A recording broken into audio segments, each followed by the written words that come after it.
Thank you. Thanks, everyone. I know you're not all here to see me. Don't worry, I'm not expecting any more applause. Welcome. Every year at Sheffield, we have a slot to do the Channel 4 interview, and we put the spotlight on a filmmaker who's making waves this year. In the last few years, some of the people who've made outstanding work on Channel 4 and on British television, Morgan Matthews, Dan Reed, and Richard McKerrow have done the interview. But this year, we're really in with a massive treat because we've got Michael Moore here in the UK, and he's going to be here with us for the next 90 minutes. Michael's in the UK to promote his latest film, Where to Invade Next, which we're going to talk about. It opened the festival on Friday, and it's in cinemas up and down the country. You'll get a chance to see it. I recommend you all go out and see it on the big screen.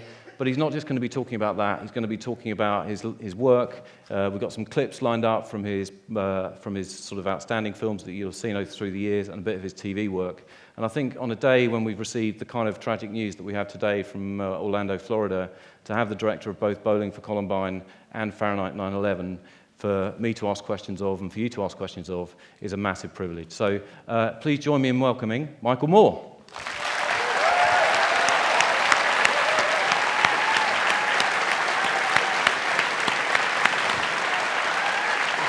Come and have a seat, Michael.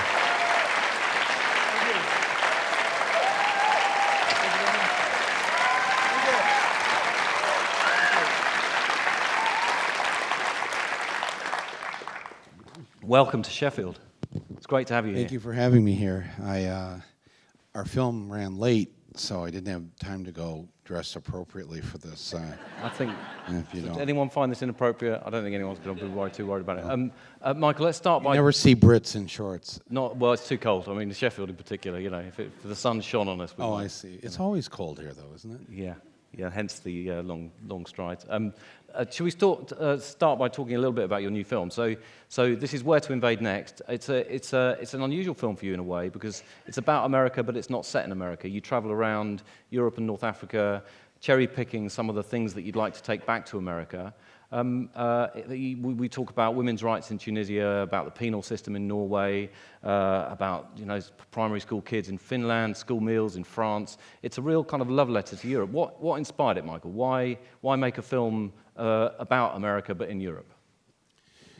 Well, I've been making films for over 25 years about things in the United States, and my last film, Capitalism: A Love Story, I just sort of I think I said everything I wanted to say because I think ultimately what's wrong is an economic system that's unjust and unfair and not democratic.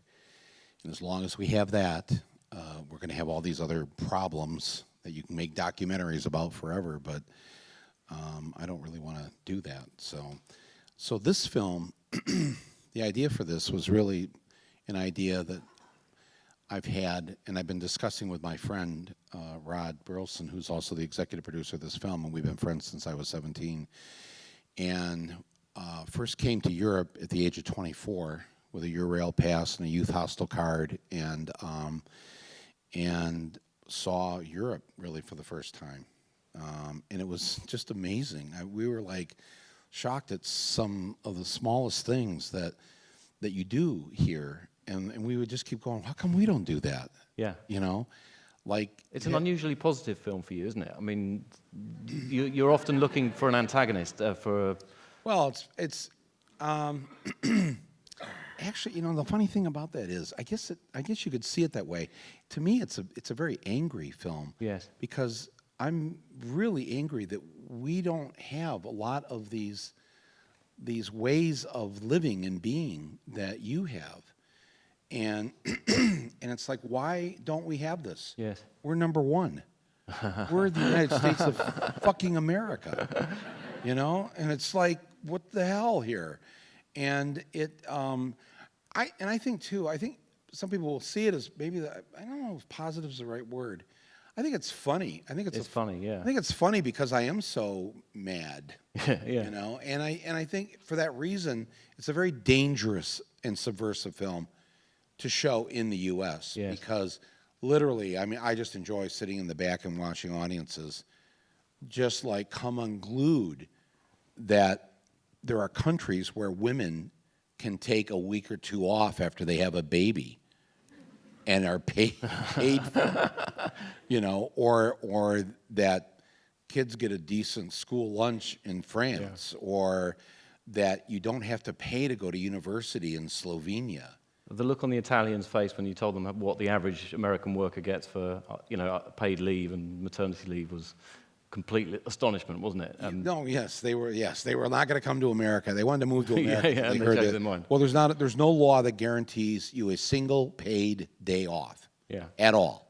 There's no law that guarantees that. You can negotiate that yourself or with your union, but there's no law. But the look on my face with the Italians when they tell me that in addition to their 6 to 8 weeks paid holidays, they also get their honeymoon paid for. Yeah. When you get married, you get 15 days. And I'm like, the beauty what I think of those of us who worked on this film, what we really like about the movie is that we did no planning for it to speak of. Right. We literally went got on the road. money, got on a plane, got here, rented a van, and not here in the UK, but in what will now be called Europe. Let's not start on that subject just yet. All right. We are still in Europe as we speak As today. we speak, we are, yeah. I am still in, officially, Yeah. Europe. Yeah. Okay. All right, good. But we wanted to discover some of this stuff. We knew things were going to be different, and we knew that it wouldn't be hard to just run into stuff. Yeah. And so the sort of, what the fuck look on my face when the Italians say we get our honeymoon paid for, that's real. I'm not acting. It's not like some researcher looked that up for me and then I asked a question and then I, like a presenter It's there in the moment. will go, oh. It's so much better and I say this to documentary filmmakers out there, to go in fairly ignorant and stupid about what you're filming. Yes. And be surprised, because if you're surprised, the audience will be surprised. Should we give people a chance to look at a clip? We got a clip from Portugal where you choose their progressive drugs laws as the thing you'd like to. Yeah, this is a very good example of. I knew they had good drug laws. I didn't know that they have not put a single person in prison for 15 years for possessing drugs or using drugs.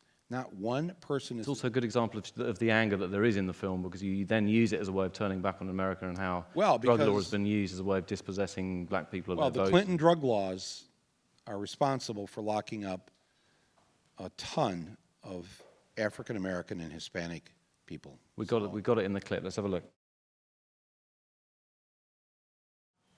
Something about that clip. In the last sort of week or two, I've watched all of your films, and I'm struck by the driving force behind all of them being injustice. You seem to have an incredibly strong. You've already mentioned the word just and fair, just in the first few minutes of an introduction.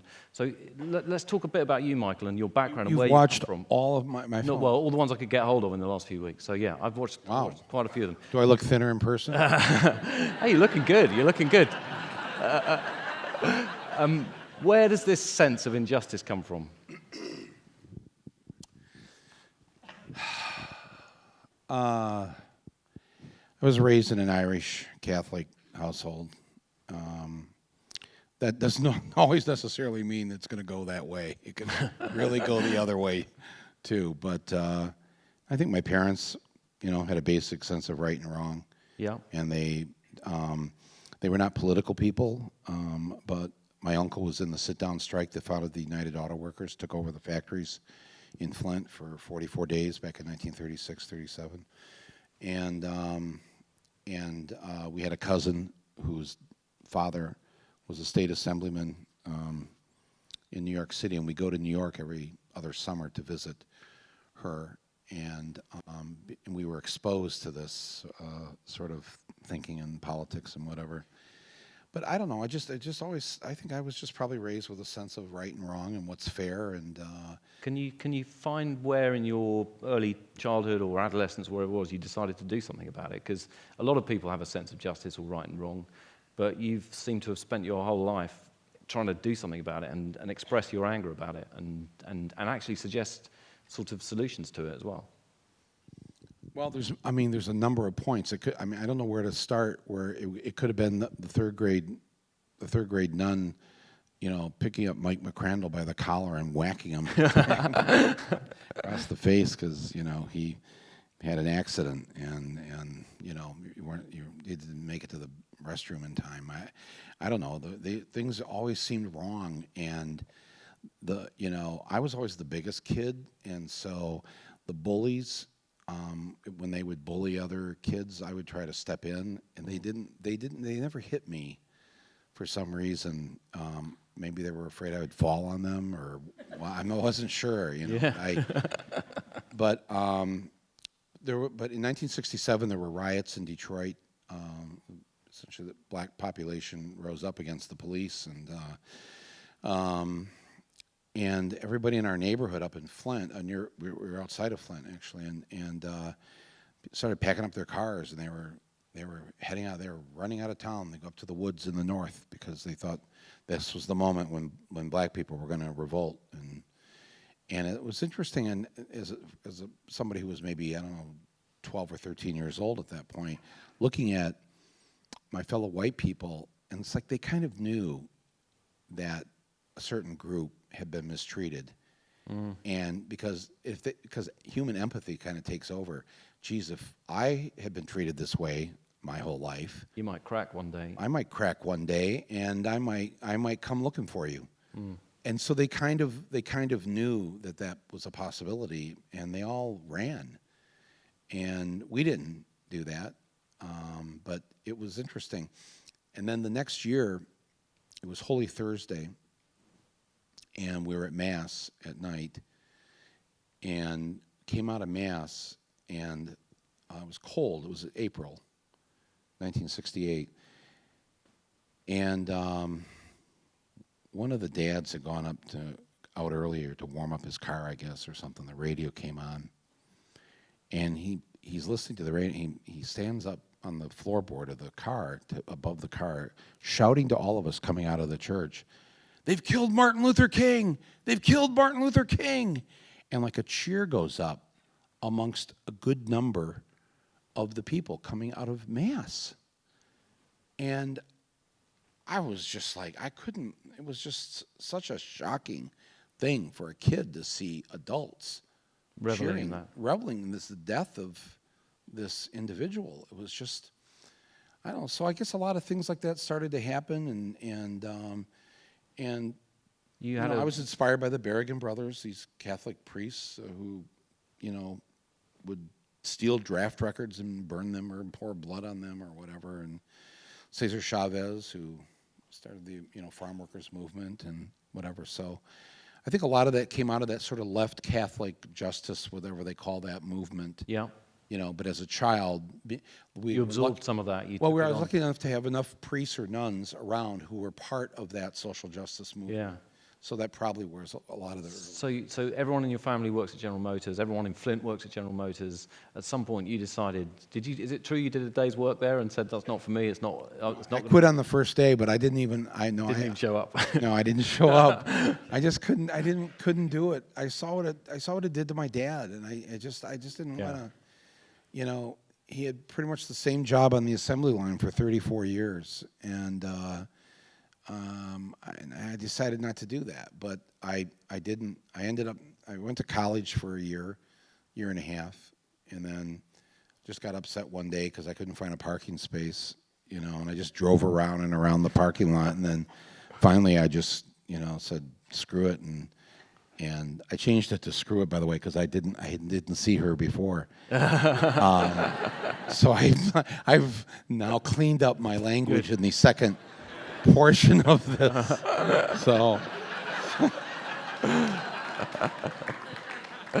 So you dropped out of college because you couldn't find a parking space. You decided to go into journalism. You edited for 10 years. I started my Flint own Voice, newspaper. The Flint Voice, weekly. Yeah, it was the Flint Voice, and then left wing. became the Michigan Voice, a statewide newspaper, and I did that for 10 years. And I started taking on General Motors then. Yeah. And trying to warn people that what this company was up to and what they were going to do to the town, and quite unsuccessful at it. So let's remind people of your first, in some ways, very defining film, Roger and Me. It's 1989. So you're at the end of your period of editing the Flint Voice. General Motors decides to start closing its plants in Flint, and I'm going to show just two very back to back 2 clips from it, and then we'll come to talk And about it. I at this point just gave up on print journalism and decided to make a movie. I had no film school experience. I didn't know anything. I asked somebody to show me how to load the camera, and this is what sort of came out of it. You say you not learn how to make documentaries. It does deserve a round of applause, but it is. But already, so many of your hallmarks as a filmmaker on display here. Your burning sense of injustice, your ability to kind of pinpoint what's going on, sort of use film to demonstrate inequality, use of irony, a brilliant ear for characters and how they talk, and humour. There's a sort of gentle humour that runs through so much of what you do, and sometimes very kind of strong, very kind of created humour, very produced humour. And there's also your kind of identity, this kind of on-off screen, slightly slacker, sort of sideways character that you are and that you have, but it's all there in your first film. How conscious are you of it all as you're making it, and where did all those things come from? Well, I wasn't conscious of it all because I was just being me, so nothing seemed unusual in all those things that you just described. I think, again, I guess just to reference the Irish again, I think when you come from, I mean, these are Irish immigrants, great grandparents and grandparents, whatever. So, but basically, we have a dark way of looking at the world, basically. Yeah. Right? Yeah. Thus the, sense of humor and the alcohol, if you. It's innate to you. It's a deadly combination, but it really. I think that I just. One thing I'm just watching that. One thing I taught myself in the making of the film, and that's a good scene to, I guess, to show this, is that I found it better to listen than to talk. And it was better to just let them talk. Yeah. And better to have them talk about what they wanted to talk about as opposed to what I wanted to talk about. And then the better stuff came out always when I did that. The first part, that was the last truck coming off a factory that was closing. That was how I learned how to be in places where I'm not supposed to be. How do we sneak into a General Motors factory with a camera crew? That was an uninvited visit on the last day that they were closing Correct. the plant. And there are other scenes where you're outside and you've been kept outside, they're closing the window. And there are a lot of scenes, because obviously Roger and me is Michael looking for Roger Smith, the chairman of General Motors, who remains elusive. You look for him in yacht clubs, in private members clubs, and he's this sort of shadowy figure who appears only on the news. Your presence in lobbies, you get a good deal out of reception often, and you get a lot out of not getting there. Is that something you were conscious of, a style that you were conscious of creating? Because it's a thread that runs through. We'll come and see some other clips later. Yeah, no, I thought he would come. I thought eventually they would think the best way to pull the rug out from under me was to grant an interview. Was to call my bluff. Yeah. Yeah, and have him come there to Flint and stand there with me for a couple of minutes. I mean, what am I going to do? I'm nobody. I'm just a guy with a camera in it, and you can clearly see I don't know how to use it. And, it's like, it's why, but it relaxed people like Bob Eubanks, the host of the Newlywed Game, where he tells this anti-gay, anti-Semitic, anti-female joke. And I think he just thought this was never going to be seen anywhere, because we were such bumbling idiots. So he let his guard down and just said... Totally let his guard down. Incriminated himself with racism, sexism, casual chauvinism, Yeah, I mean, he'd probably scanned us, and he figured, well, we were guys, right? And, we didn't look Jewish. So... so you must go along, you'll laugh along with yeah, and he knew that this will never make it anywhere, and it's kind of, it's that thing where... when there's no women around, the way guys will talk and say things that maybe they wouldn't say if there were women around, or where the Gentiles are just together, so I learned that it was just kind of, I was just shocked at what people were willing to say. Once that little red light on the camera would go on, it just something. Americans come alive in front of the camera in quite an unusual way. I'd love to show this next clip from Roger and me, because I shouldn't really fit it in because we shouldn't really have time for it, but I think of all the things that I've watched, this is one of the clips that I like most. It's the clip from Roger and me where about the jail. I just saw a number of things that just reminded me of how we didn't know what we were doing. There's all the scratches on the film because we had loaded it wrong in the gate and we just scratched it all the way through. But again, it didn't matter because you're paying attention to the content. Noticed, yeah. And somebody told me when I was editing it that you had to get rights to use that Elvis song, and I'm just like, well, I don't have any money for that. So that was the end of that. I wasn't gonna let Elvis sue me from the grave, you know. So you just used it, yeah. I just used it, yeah, of course. You know, or you don't have permission from that. You don't have a release. What's a release? Yeah. You know, we were in the edit room. Those people don't deserve a release. Right. Well, you know, I mean, serious. They know they're being filmed. I didn't use a hidden camera, and I thought that's the only ethics I felt like I had to follow. The rest of it, but I think so many people get stopped from doing whatever it is they should be doing because they're not obeying the rules, and they get told that, you know, the insurance company won't fund, you know, won't back this, or can't get this film insured. You don't have releases. You don't have this. You don't do that. And it's like, man, I didn't listen to any of that, and I think it helped, frankly, that I didn't go to college.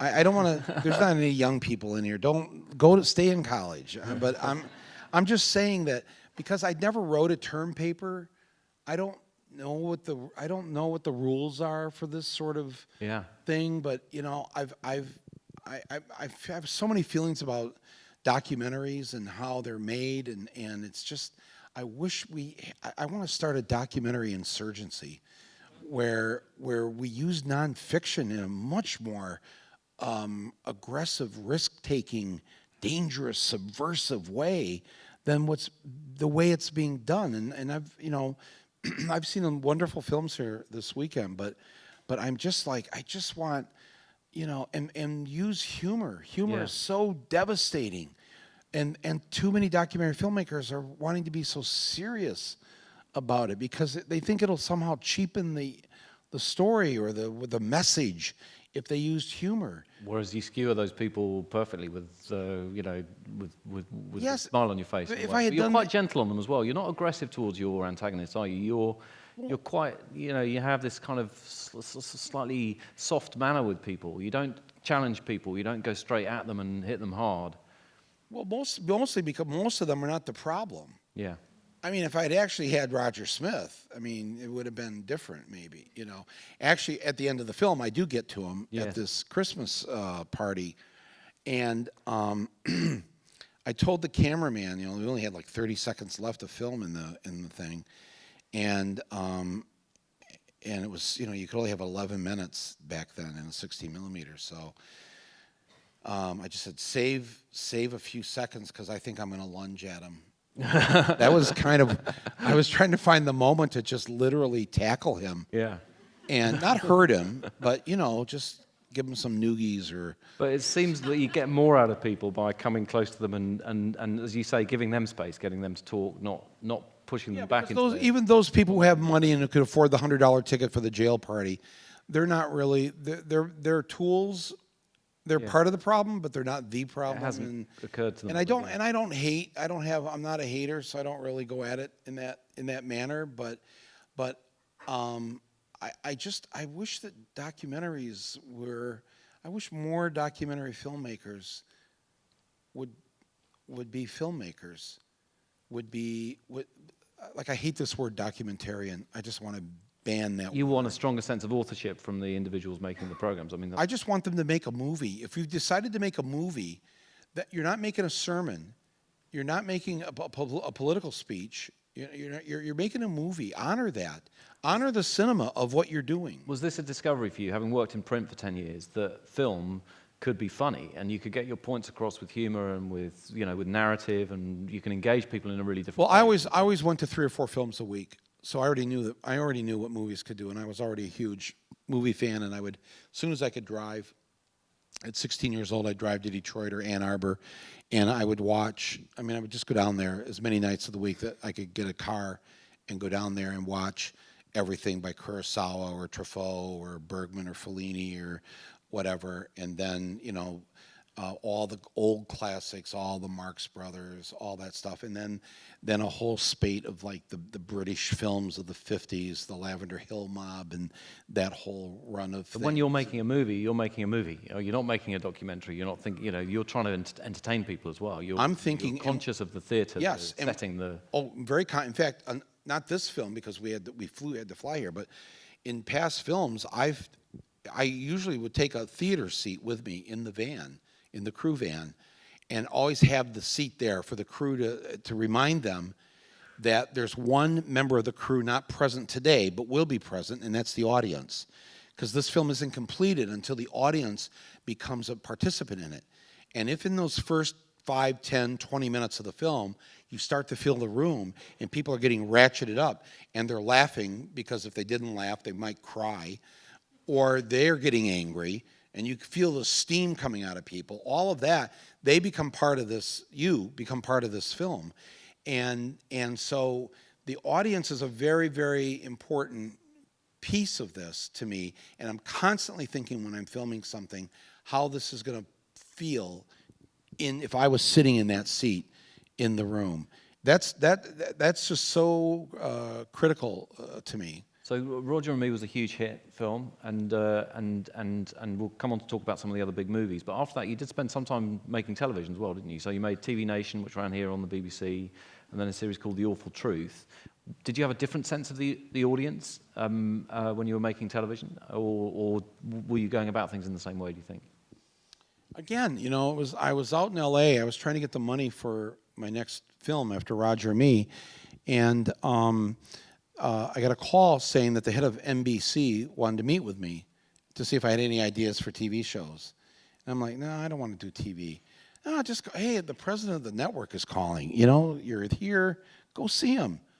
So I'm driving from West Hollywood over to Burbank, over the hill there, and just trying to come up with an idea, for a show, basically. And so they go in, there's all these suits in the room, and I'm like this, and, so what ideas do you have for TV? And I said, well, I was thinking what would be kind of a good idea. What if we had like a 60 Minutes, you know what 60 Minutes is in the U.S.? Yeah. A magazine, like a news magazine show, but done with humor. Or imagine like the correspondents on 60 Minutes, but they're on acid. Right? and as I was saying this, I was thinking, God, I can get out of this meeting early because there's no way they're going to do this, right? Yeah. So, well, what would be one of the stories you would do? And I'm thinking, okay, I got to think of something that they're going to hate. And I thought, oh, well, here's an idea. I'm Catholic, and when I was a kid, we had two priests. We had the old priest when you went to confession, we give you a big penance, like, say, 5 rosaries. And then we had the hippie priest, who would just say, have a nice day, after you confessed your sins. And you have to stand in line, and there would be these 2 boxes. You never knew which one you were going to get. Oh, no. Yeah. And you were always trying to, like, jigger it so that you get the hippie priest. And I thought, so I said to these guys, I said, so one of the stories I would do is, I would go around, say, New York City for a day, committing sins, or one sin, but I just keep repeating the sin, and then I would go into a church and confess that sin and find out which were the lenient churches in terms of the penances that were offered. And then we would do like a tourist guide to New York. When you're in New York and sinning and you want to get absolved quickly, 12 Hail Marys over go there. Go to St. Bartholomew's, there, yes, over here, because it's, yes, exactly. So, so they're laughing, and I'm like, well, no, why are you laughing? Well, that would be great. I said, well, no, you're going to get so much hate mail from Catholics. Oh, no, the Catholics aren't the problem, it's the Baptists. So it's like, and by the time I got back over the hill, back to the hotel room, that call was a call from the head of NBC saying we want to do a pilot. And I just could not believe this. I had no intention or desire to do this. And so I said, okay. We did the pilot.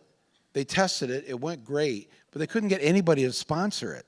I mean, it was just too dangerous of a show. On the pilot, the very first thing we did was fire everybody at NBC that worked on our show, and we moved it to Mexico where we could pay those NBC people 50 cents an hour. Right.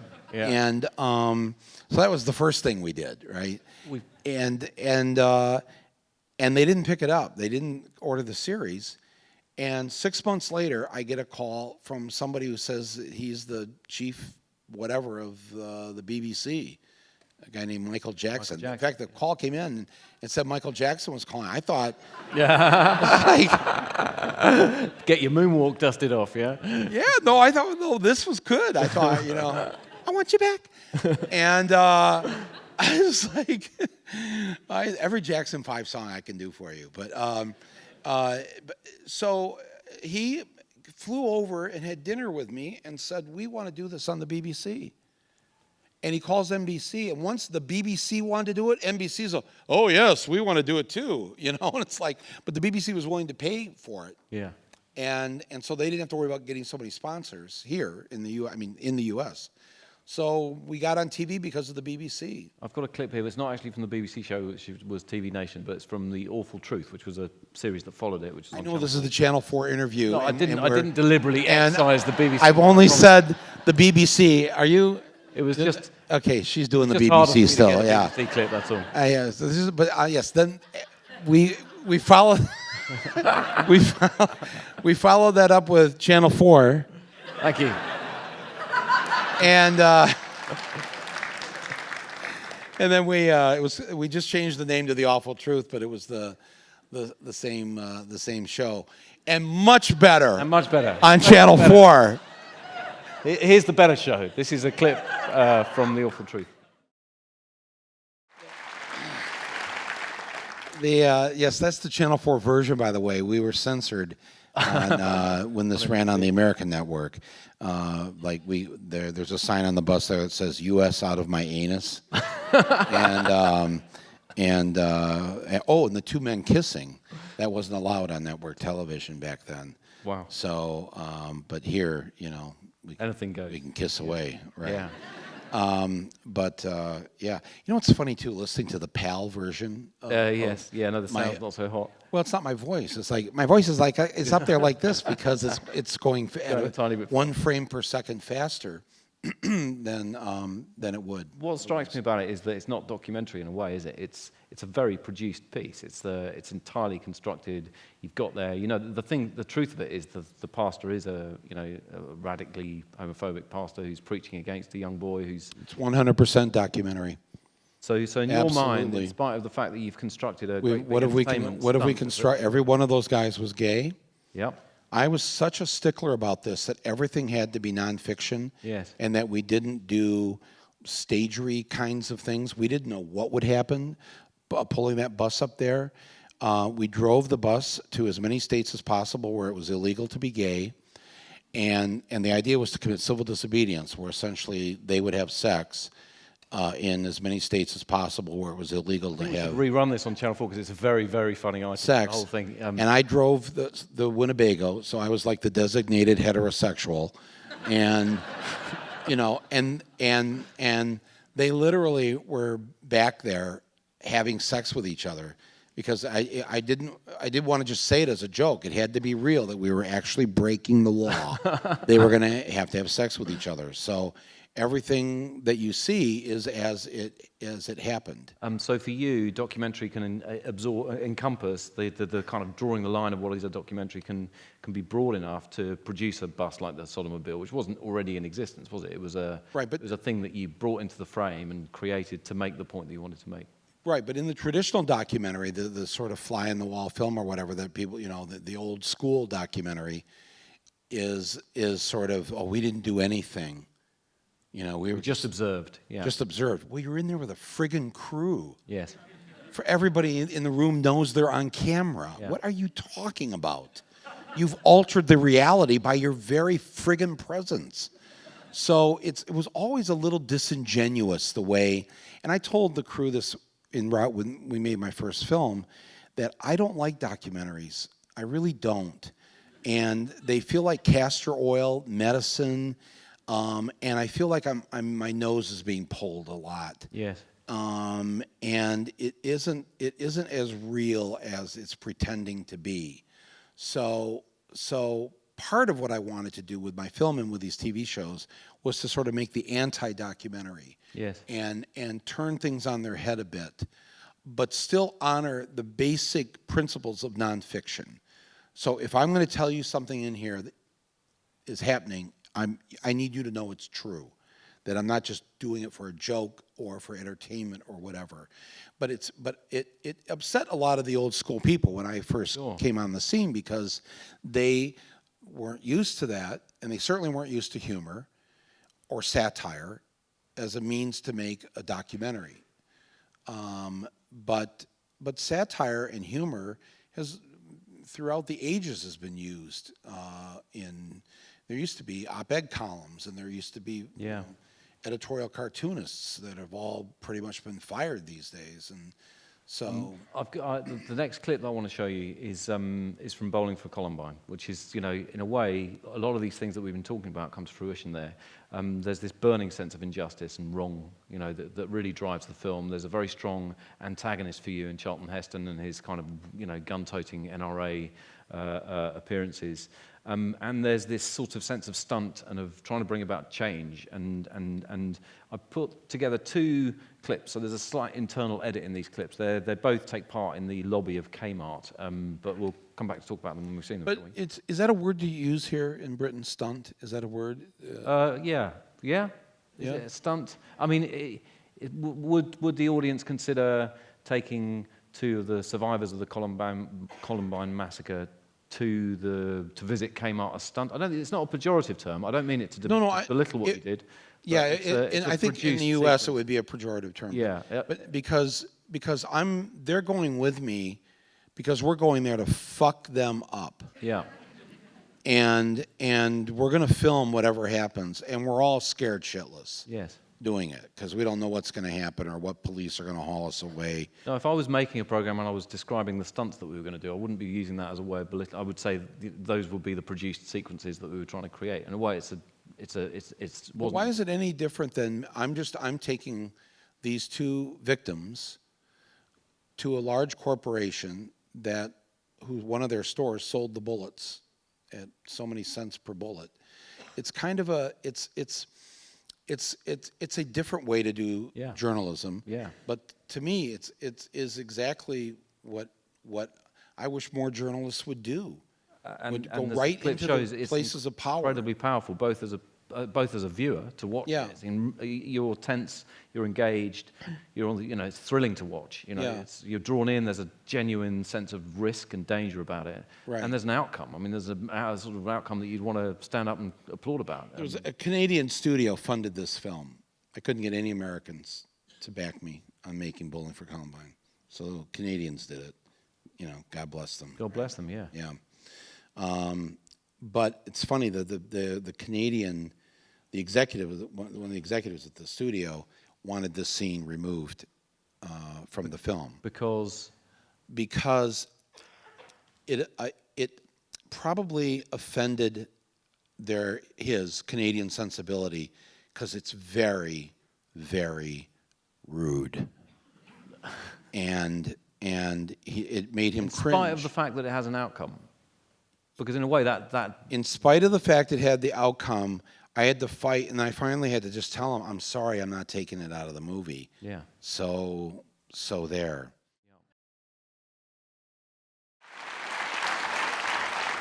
I would really recommend going back and watching that. It's the whole film, because it's very hard to do it justice in the clips. But the first time you show up at Kmart, you get stalled, you get the very polite spokesperson. And what interests me a bit about the clip is the second time you go back, you invite the rest of the media to follow you. So instead of your camera, you're then leveraging all the local news outlets, and it's something you do incredibly powerfully there.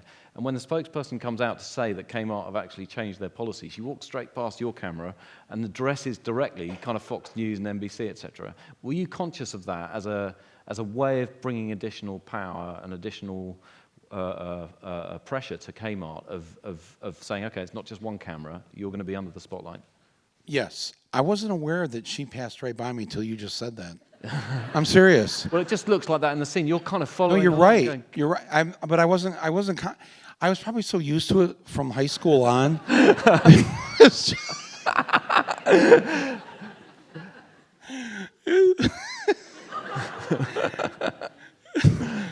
So I'm okay. Okay. These three young women on the way in here stopped and asked me for a selfie. Oh, are you here? Okay. And then so we did a selfie, and then we walked toward the building, and you squealed a Beatles type squeal, and it was like I said to the people at the festival, where were they in high school? It was just like my life was just. Don't get out your violins for me. I'm okay. But you know what? But that's a real moment there, and you see the look on my face when she announces. Because we never succeed at anything, really. It's so hard to get anything done. And to hear her say in 90 days, we're going to stop selling the bullets. Yeah. After 1 week of me harassing them, it was like, wow. And I just thought, right then I'm thinking of the audience. And I'm thinking, this is an empowering moment for someone out there who's going to watch this. And they're going to do something at their school or their workplace or in their town. Somebody's going to go, yeah, why not? Let's just do it. Elvis is dead. What do we care? Just completely throw caution to the wind and do it. Do you still find it frightening going into the lobby when you're doing? Yes, I absolutely hate it. I know it doesn't look like it, but my stomach is in a million knots, and I don't like it, and since my Oscar speech for this film, from that night on, I have to deal with threats and assaults and, people that are, going to blow up my house, whatever. So it has a whole nother layer now of I'm always kind of like this, just kind of trying to be ready for, something happening. Do you ever regret that, putting yourself into the frame so much and putting yourself into that level of public gaze? I have regretted it in the past, yeah. I have, to be honest, I have said, if I had it to do over again, would I have given that speech or made Fahrenheit 9/11 or whatever? And I wasn't so sure that I would. I don't feel that way now, tonight. I'm proud of it. I would do it again. But it caused me a lot of grief, a lot of, I could no longer sleep in my house, by myself if my wife was traveling or people, whatever. I'd have to have a friend or somebody stay there because I couldn't stay alone, because by this, it was just there were too many people that were trying to break into the house or come into the property, and I'd had a half a dozen actual assaults on me just on the sidewalk. A guy coming out of Starbucks and sees me and takes the lid off his coffee and throws hot scalding coffee at me. Stuff like that. And so I, and then I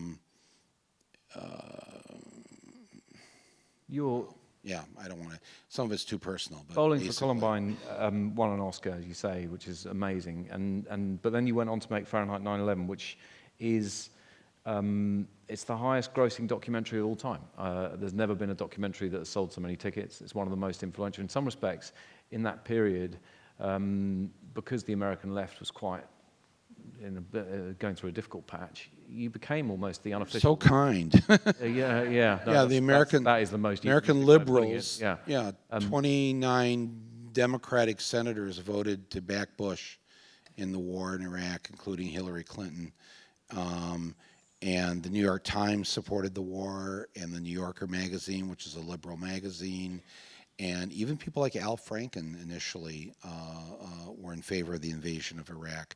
So, and everybody else was quiet about it. Everybody kind of shut up, and so I put myself out there, and it wasn't easy. And in fact, I had had the money to make Fahrenheit 9/11 before that Oscar speech, and a week after the speech, the people that were going to fund it called my agent and said, "We're out."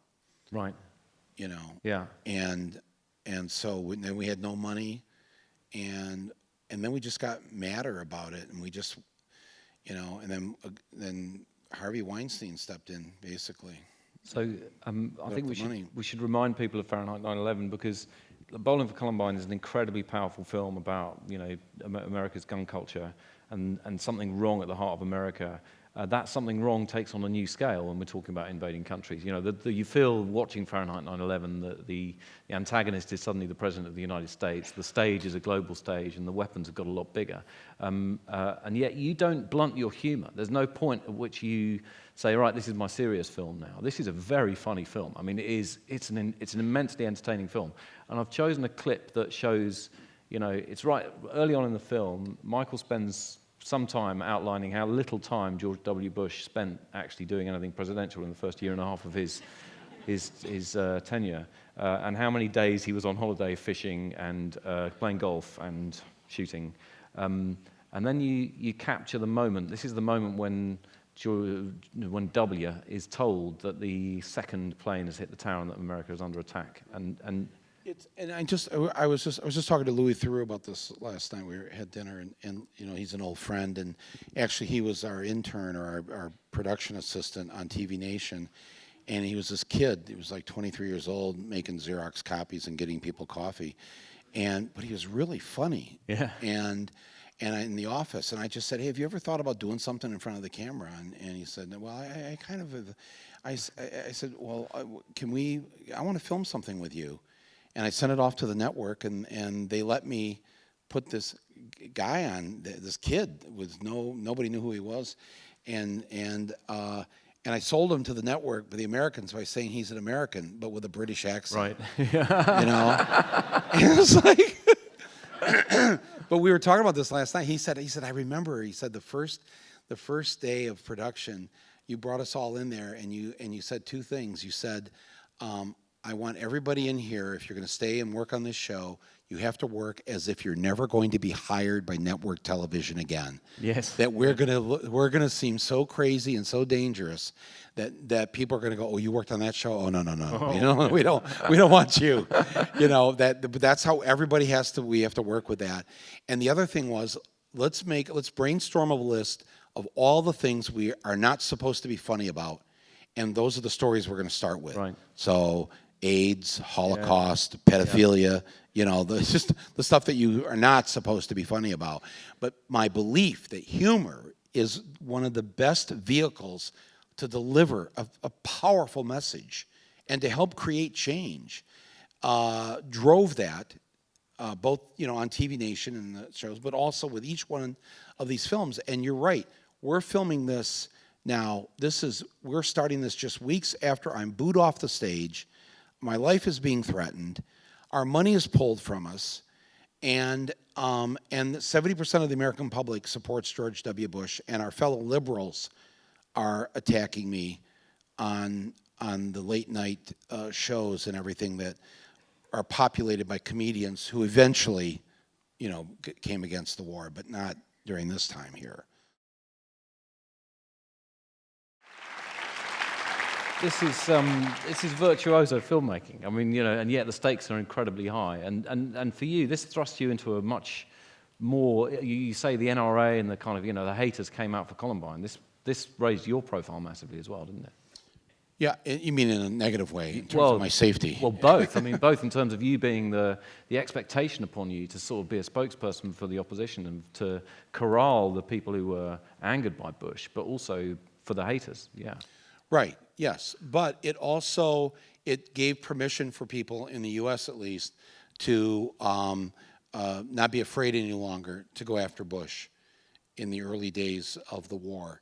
And so I think the film had a lot to do with sparking an opposition that built over the next couple of years. And by the '06 elections, just 2 years later, Democrats took back both the Senate and the House, and Bush's approval rating was at an all-time low.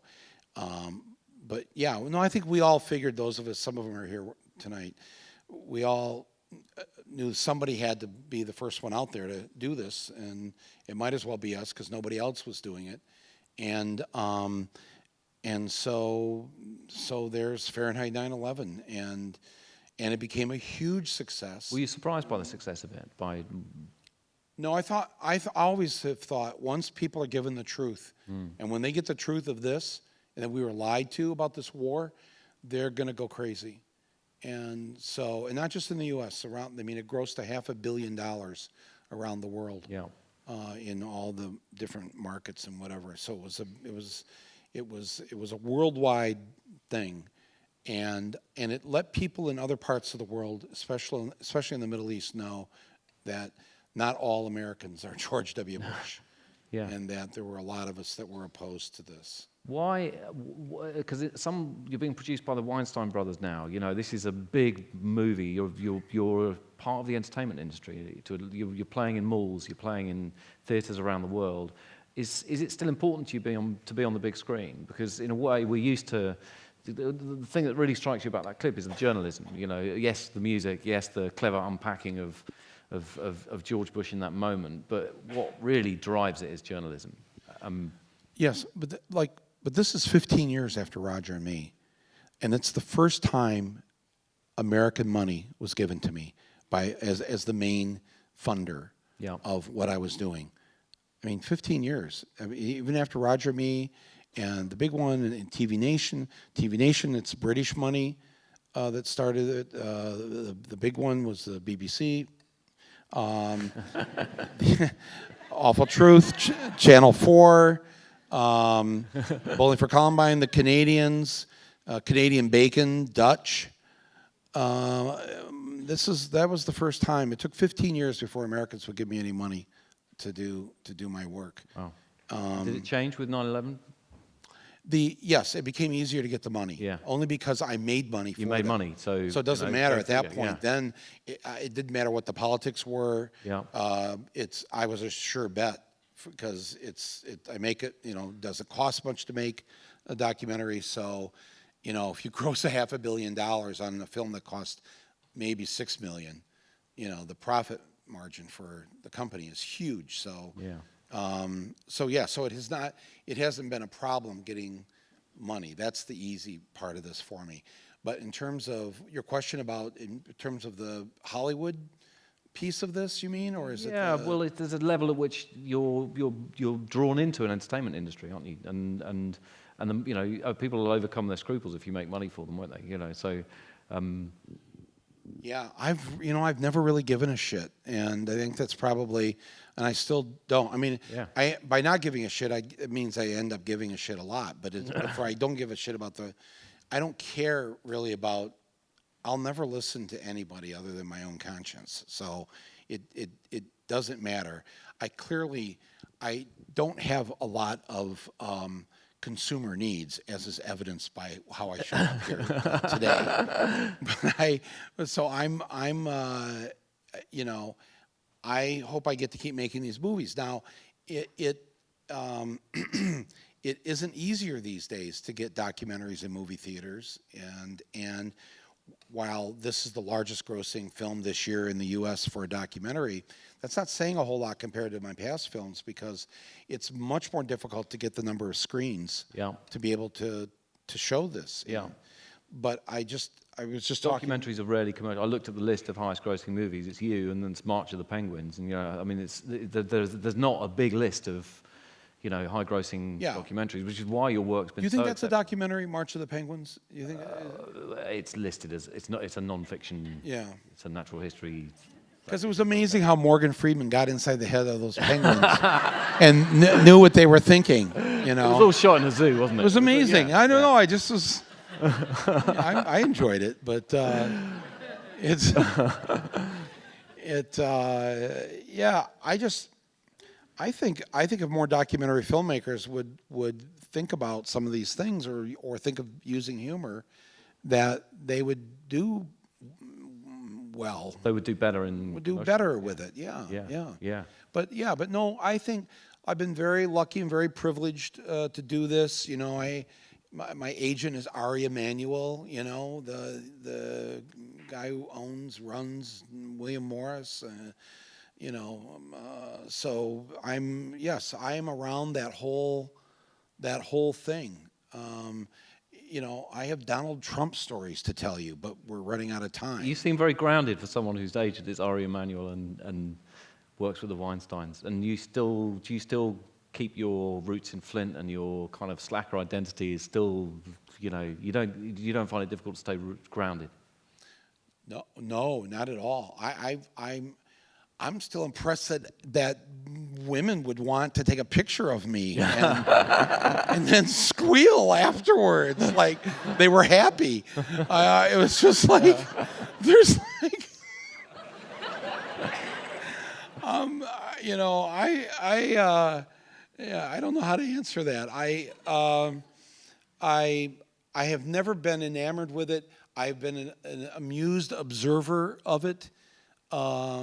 And Of your own journey, of my own journey, and I wish I'd filmed it because it would make a very funny film. I mean, if I had filmed the experience I've had releasing this film in the U.S., the Where to Invade Next, that would be the craziest documentary ever. If I could have shown you the 4 or 5 months of insanity that I went through this year, and then ended up in the hospital.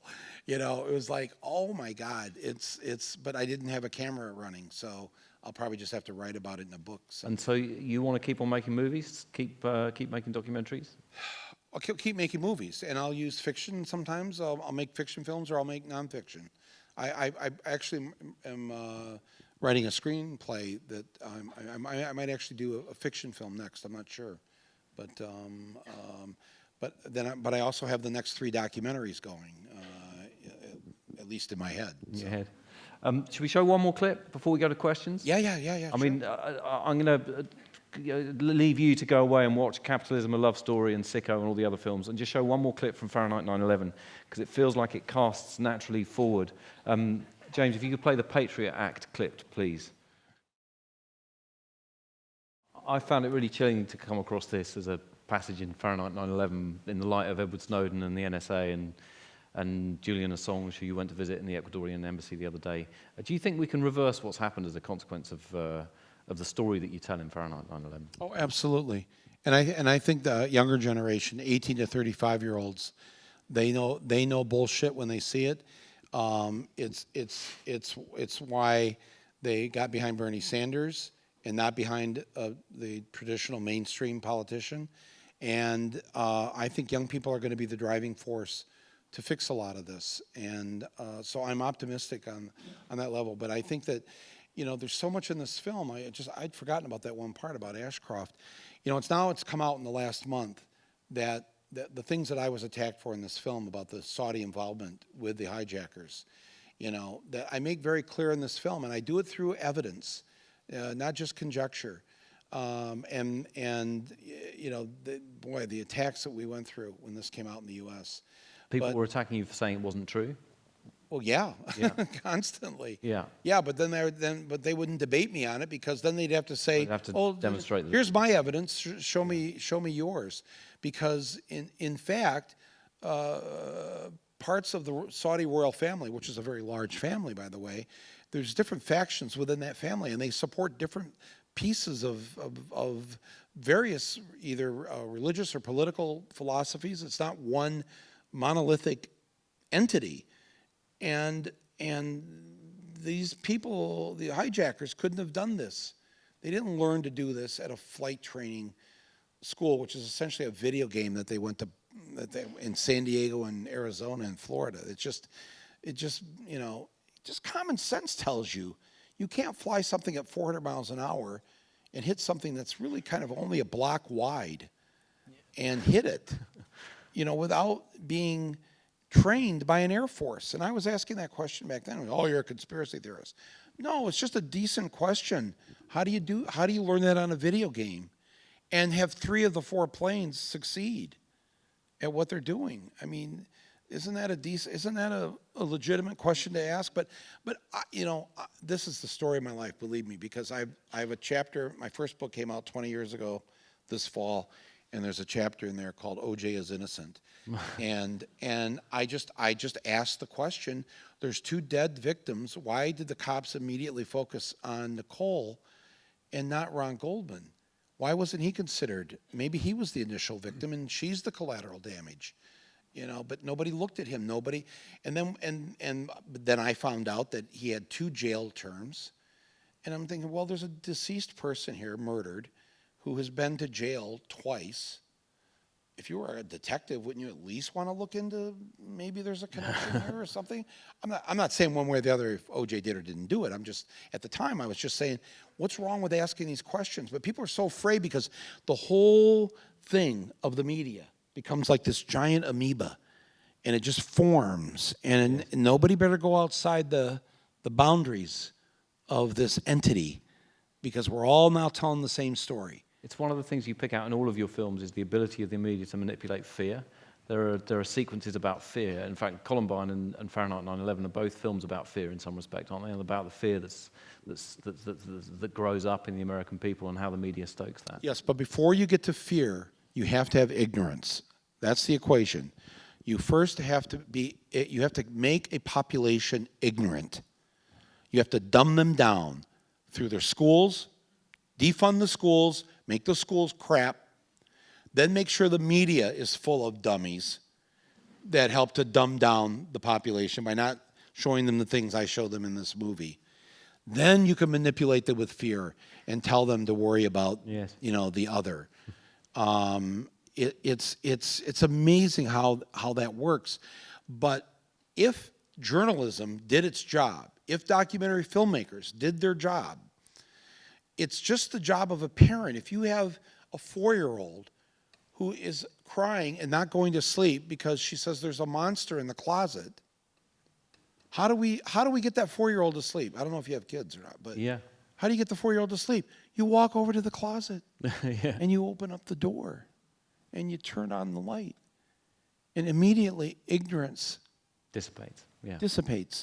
And she'll still ask you to leave the light on as you leave. You're optimistic about the future, and opening and turning the lights on is the answer.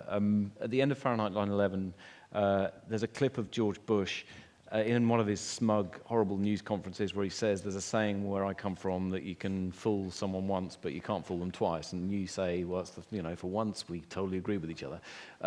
Is it going to happen again, though? Are we going to have President Trump in 6 months' time? And is your optimism going to sort of see us through that? I want to give the optimistic answer, but I'm compelled to give the honest one. Yes, it's very likely that he could get elected president of the United States. As we sit here tonight, yes, absolutely. I take it very seriously. I said last August he would be the Republican nominee, and again, that was just a lot of laughter, like I was just telling a joke. I know what he's up to. I know how good he is at it, and he only has to convince 4 of the industrial states to vote for him, and he'll have enough electoral college votes. He'll win the red states, the traditional ones from Utah and Idaho to Georgia and South Carolina. Then he just needs to win 4 of the blue states, who now currently have Republican governors: Michigan, Ohio, Pennsylvania, and Wisconsin. And this is where people have lost hundreds of thousands of jobs in the industrial part of America. Yeah. And he's saying all the right things. Apple, you have to build those iPhones in the U.S. Ford, you close the factory in Detroit, move it to Mexico, I'm putting a tariff on those cars. You're not going to be able to sell them. He opposes the trade deals that Bill Clinton gave us that killed places like Flint, Michigan. He's going to sound really good. He's going to walk back a lot of his crazy. And then he's doing things like he did 2 weeks ago, where he came out and opposed the North Carolina law that was discriminating against transgenders using the bathroom. The blue-collar workers in Flint, Michigan, whose cause and identity you've been such a spokesperson for, could vote Trump. No, because Flint's a majority black city, so he's not going to win. That's one of the divides that he can't get over. Yeah. No. Here's the good news: 80% of America is either female, people of color, or young adults between the ages of 18 and 35. He has thoroughly pissed off all three of these groups. So we just need to get them out to vote. That's the key. It's to get, if all of America could vote on their PlayStation and not have to leave the couch, there's no way Trump will be president. But in the same way that you're going to face on June 23rd, hate is a great motivator to get people out. The haters will be out to vote. Your problem is trying to get the other people out who aren't the haters. Can we expect a film about Trump? Do you think you'll turn your lens on him? No, because the hard thing about Trump is there's nothing I could do to make it any funnier than what he does. You can't satirize satire, and he is like the embodiment of self-satire. So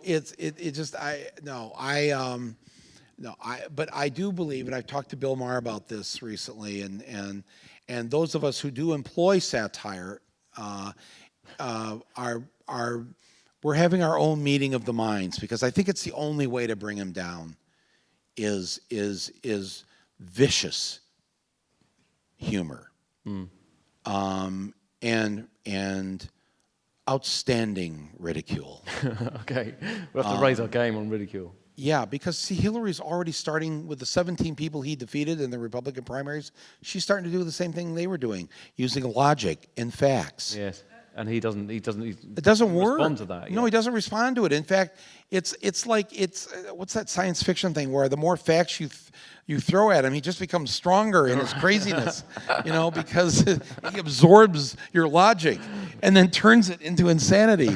So it's not going to work. I think when they tried to attack him for having small hands, or then they tried to be. well, Well, again, that's because Republicans don't have a sense of humor. Yes. So that was their humor attack. Yeah, and that small fell hands flat on its face. Yeah, no. That's not what's.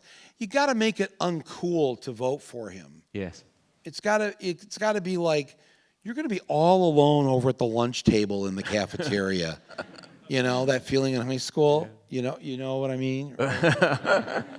That's what it's got to be. It's got to be that, and I think maybe that will work, but I think people should take it very seriously, and I'm encouraging my fellow Americans to do so. And the fact that you have this parallel thing going on here, in this country, with this nationalistic, fear-mongering, devoid of facts debate, or actually misstating things in terms of what the numbers are and all this. Just a little bit I've read and watched while I've been here. No, I was thinking, with the current election, in an American election year, the terrible news last night from Florida, the crazy Queen's birthday, sort of bringing the whole of the UK to a halt for some crazy reason on Saturday. This is an interesting time to have Michael Moore in the UK. There's a lot going on. I wasn't invited to the Queen's birthday. Nor was I. Yeah. But it's very sad news from the U.S. Tonight. I haven't heard the latest in terms of he went into a gay bar. Yes. And at this point, there's 50 dead. So this is the largest mass shooting in the United States ever. Yeah, at the moment, the news is still dripping in, but it's obvious. Did we know, was it because they were gay, or? Well, it's very unclear. He has a Muslim name, and his parents are Afghan. So there's speculation that it's Islamic related, but at the moment that's speculation. So I don't think there's much we can say about it, except that it's obviously a terrible new piece of punctuation in a story that you've, whether it's the Columbine story or the 9/11 story, the stories that you've really brought to a mass audience in your work.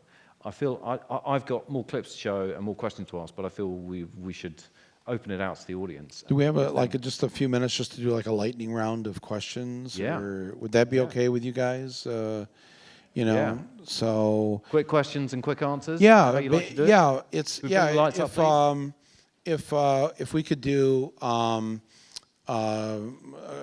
let's keep the questions to 20 words, and I'll keep the answers to 20 words, and we can do this in a couple minutes. Okay, can we get a microphone up to the lady there? Is there one over there? Yeah? With her hand up. Any other hands up? Hi, Microphone to the apologies. man with the beard. I've come from Scotland and I work for BBC Scotland, so apologies. That's 12 words already. Those are, yeah, that's, come on, it's a lightning round. Here we go. So, You're yes, the first one. Let's go. Yes, your editing technique is obviously developed over time. How do you approach editing now? Same way I always have. It's more sophisticated now with graphics. Oh, you think music. so? Yeah. Oh, yeah. oh, well, thank you for that. But generally, I have two signs in the edit room. One says, when in doubt, cut me out. And the second sign says, remember, people want to go home and have sex after watching this. Yes, who's over here? Lady over there with the dark hair. Hey, it's us again.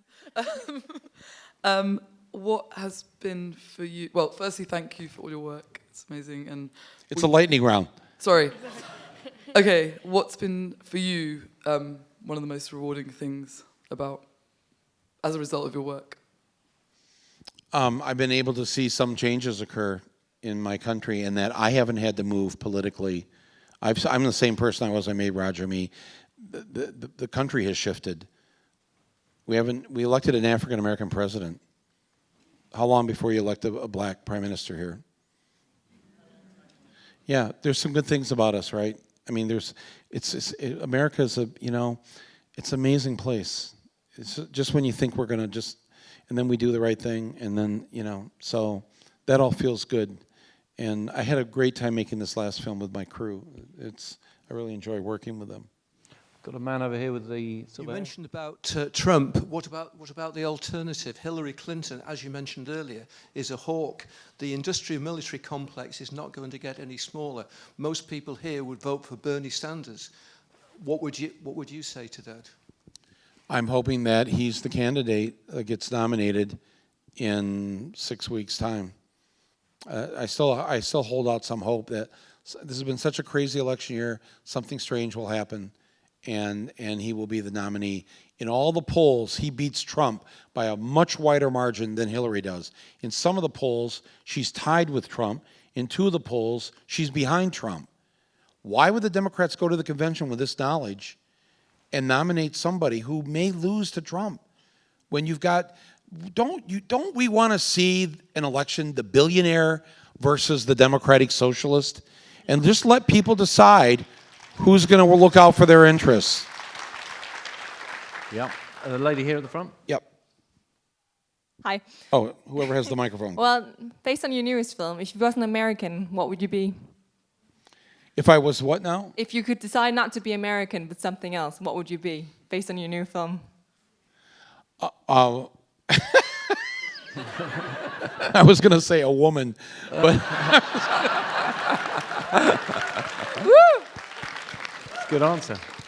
But I would do the cheesy, I would wait, because women don't really hold the power, so why would I want to put myself in that situation? So actually, I would do the lazy wait till women are actually 51% of the real power, and then that would be a great time to be a woman. But as far as, another nationality, or, oh, jeez. There were no British countries. There was nothing from Britain that you... That was on purpose. That was on purpose. Nothing in Where to Invade Next. He goes to Finland, Norway, Sweden. No Britain. Why? What are you? Nothing here. Nothing to teach us. Having? Nothing to learn. Nothing to learn. It took me 7 hours. I was trying to get the train here from London to Sheffield. It took 7 hours to finally get here. That ruled us out. Got off. The sequence out. Well, no, this week. Again, I came here in '74 and rode the trains, and they were always on time. And they didn't have the fake leather seats, but now they cost hundreds of pounds, and they're not on time. Yeah. Yeah, but you privatized it. You turned over something that should be owned by the people to a private corporation that is every day the privatized rail lines are trying to figure out how they can get away with doing as little as possible with as few workers as possible to just put the people in like they're in cattle cars and get them to where they got to get to without too much complaint. and how to give Michael Moore a really bad day And by getting him stuck. well, they took us off the train and we ended up on something called the M1. So that was just. We're passing this sign. Where it says Nottingham, and then it literally said Sherwood Forest. And I'm like, why don't we just get off here and just Robin Hood this thing? Rob the rich. But, Slovenia would be a wonderful.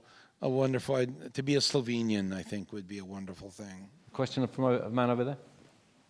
Of the countries you featured in the film Back over here. and their policies, which policy do you think has got the best and least chance of being adopted in the US and maybe even in the UK? That's easy. For the U.S., the best chance is paid maternity leave. If Hillary does win, I think we'll have that. And the least chance is anything to do with helping Black or Hispanic people, like letting them out of prison. That'll be the hardest thing to do. I can't speak to the UK. I don't know what. I hope that as those of you who are Brits in the audience looked at this film and thought, yeah, we used to do that here, what they're doing in France or Norway or Slovenia or Finland, and that the film might inspire some people here to try to get back some of the things that you had, or don't give up on the things that are good that you still do have. You know, you have the NHS. Yes, complain all you want about it, but fix the things that you should fix about it. But don't fuck it up. You know, it's like, right? I mean, seriously, what are the great contributions, the inventions in Britain? I mean, this is one of them, the NHS. Yeah. There's nothing like it anywhere in the world, you know? We used to have free secondary, college education as well. Yeah, of course. Yeah, no. You had lots of things. You had decent potato chips. Okay. Yeah. We're going to get a question from the man over there who had the microphone, just in front of the stairs. Did you want to ask a question? Yes. Who's got the microphone? Right there. You mentioned democratic socialists, and I just wondered how you feel about the people that you've been crushing and for the last 50 years in Cuba. When are you going to get out of there? You. Me personally. You know, when I went there to film the scenes in Sicko, there where we took the boat into Guantanamo Bay, when we got back, Bush had his Justice Department, his Treasury Secretary, start an investigation. They wanted to arrest me for going there because it's illegal for an American to go there. No, the whole Cuba thing is absolutely insane, and we never should have been doing it. We look ridiculous, you know, blockading a little country like that, and it's just stupid, and it's been so hurtful to the Cuban people. But again, this is the good thing about Obama. You know, I mean, he hasn't done it the way I would have done it as quickly, but he's done it. And he'll hopefully do a few more things like that before he's gone in January. So yes, who's got the next one? Should we try and take 2 or 3 more? Oh yeah, let's do some more. I'll give shorter answers. We've got a red light telling us to stop, so let's try and rattle through. Don't listen to Hello. those people with the red lights. I was just wondering what you think should be the top priority of political artists today. The top priority always should be is to make good art and put the art ahead of the politics, please. Because too many people, especially with documentary films, they got the politics right, but they spent so much time on their message that they forgot to make a great film. And you've got to if you put the art first, the politics are going to get through to so many more people. You're going to reach so many more people if you do really good art. You know, so trust that you've got the politics right. You're a good person, you know what you believe in, but focus on making a great film or great art or whatever. Yes, who's next? Lady at the front here. Hi, the other day you said that we are not over Tony Blair yet, and you are. And it got me thinking that Tony Blair, being a multi-millionaire, the money is just coming out of his ears with his arrangements with Saudi Arabia and all the Middle East, not ambassador, but whatever his job is, and Bush, they are just so wealthy, and then Julian Assange. and Edward Snowden are in prison virtually. So I wanted you to talk about that. Well, what I said is that I hold Blair more responsible for the Iraq War than I do George W. Bush, because we expected that from George W. Bush. That was not a surprise. Bush did what Bush does. Bush did what who Bush is. But we expect the Labor Party of this country to put a stop to shit like that, not join it, you know, not, I mean, it was just shocking to us, and the way Bush was able to use Blair as cover to be able to enact this war, because he could say, this isn't a right-wing thing. I got Tony Blair. I got the New York Times. You know, look at all these liberals around me. And if he hadn't had Blair, it would have been a much harder time convincing Americans to be behind this. Blair is the real evildoer in this operation, and it's just, you know, I hope someday there's a war crimes tribunal. I don't know what this report's going to say next month. It's going to be released here, but he and Bush, you know, it's just absolutely disgusting, and he's benefited from it, and he seems to have no remorse for it, and you know, it seems like you've got a good person in there now as the head of the Labor Party, and he's what? Julian Assange and Snowden. And Julian Assange, stop! You have a siege going on in downtown London. You have a military siege on one individual for 4 years. What's his crime? His crime is that he enlightened the rest of us of the lies that Blair and Bush were telling us. And believe me, as soon as he leaves there, there's a sealed indictment in Washington, D.C., and he's going to be extradited. So, yes, he should answer to the prosecutors in Sweden.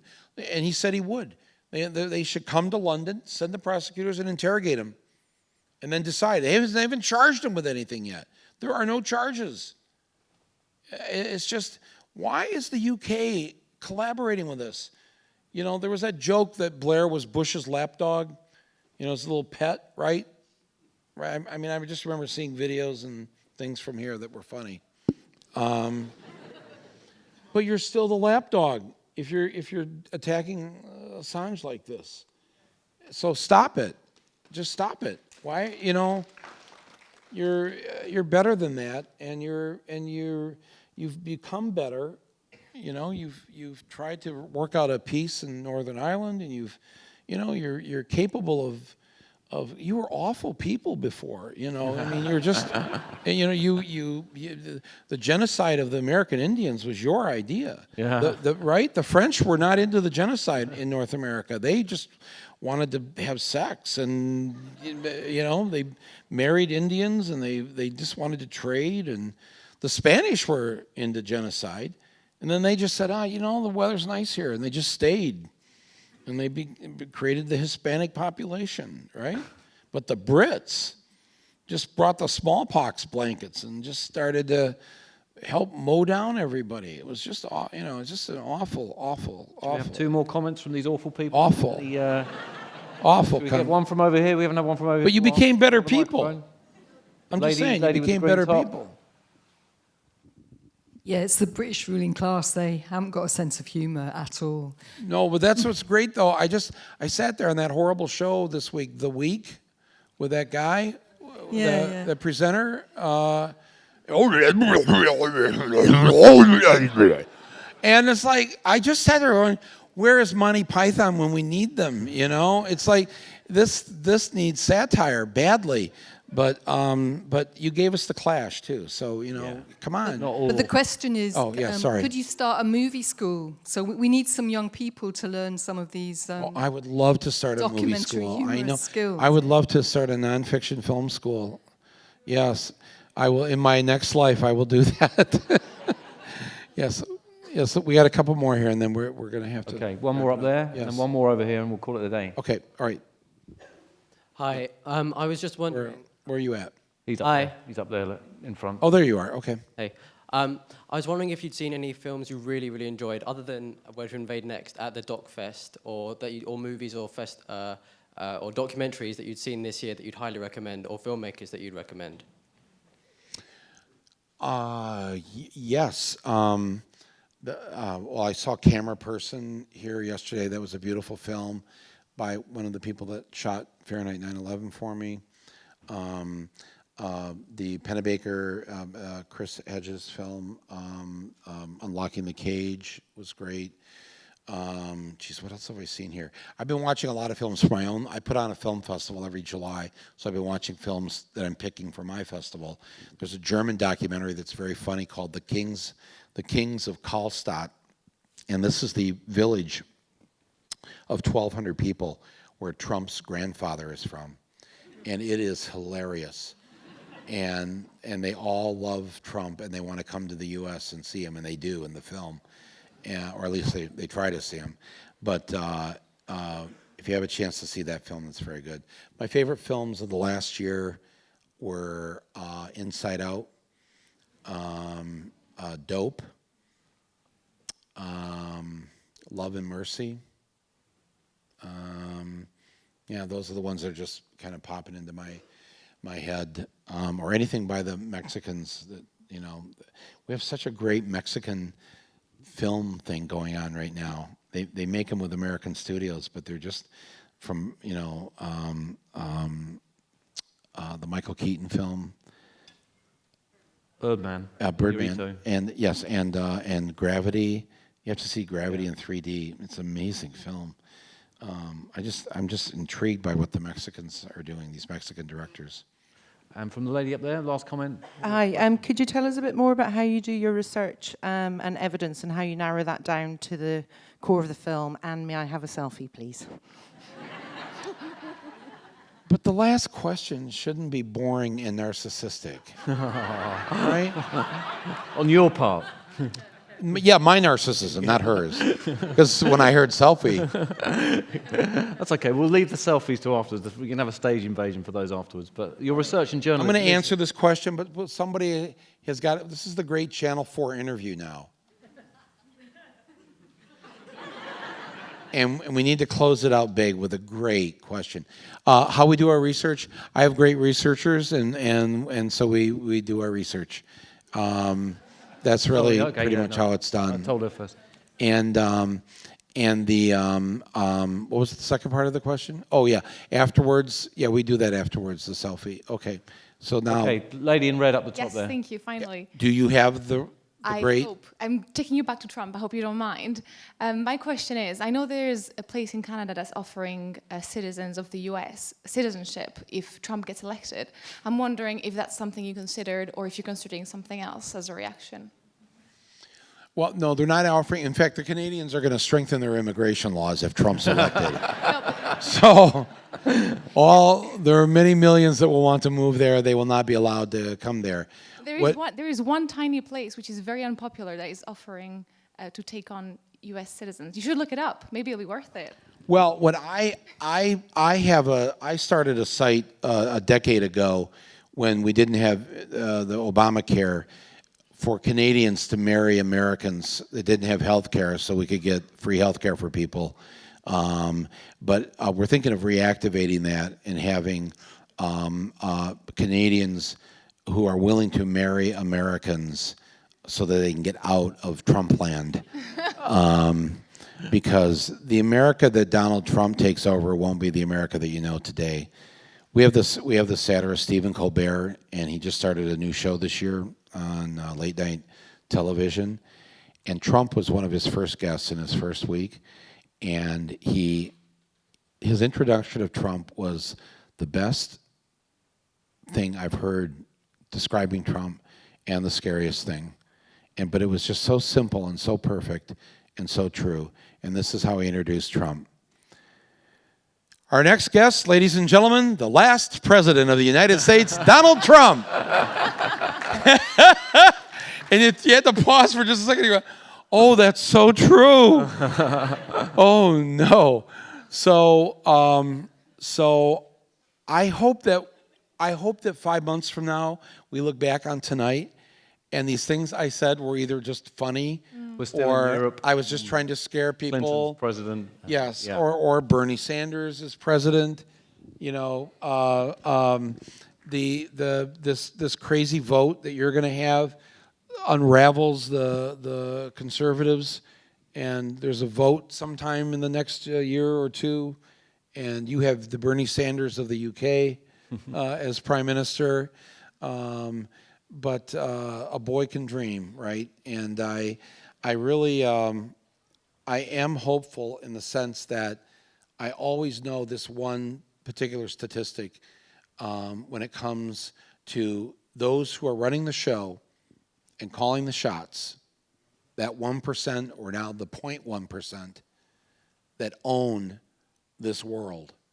The worst nightmare to them is anytime there's an election, because no matter how much money they have, when they close the curtain on the voting booth, they only get one vote. They can try to buy votes through ads and candidates and all this, but they still can only put a mark down once. That's got to drive them crazy. Like, it's not fair. You know, I have all this money. It should be proportional to how much money I have. But that's not how our democracies are run. And the good news is that there's more of us than there are of them, always. There's always more of us. Yes, they're able to manipulate a few. Sometimes it's a majority with fear and ignorance. But they don't pull it off all the time. And history shows that the ball does move down the field. I'm it hopeful does get too. better. I'm hopeful that we'll be welcoming you back to DocFest with some more brilliant films in the future, and that you'll come back and all those things will Well, let me say we can look this. back on them at Well, some that's point. kind of you to say that, but now that you've said it, I'm only going to come back if I'm coming to Europe. Woo, woo, woo! Thank you, everybody. Thanks for coming. Thank you, Michael. That's great. Well done.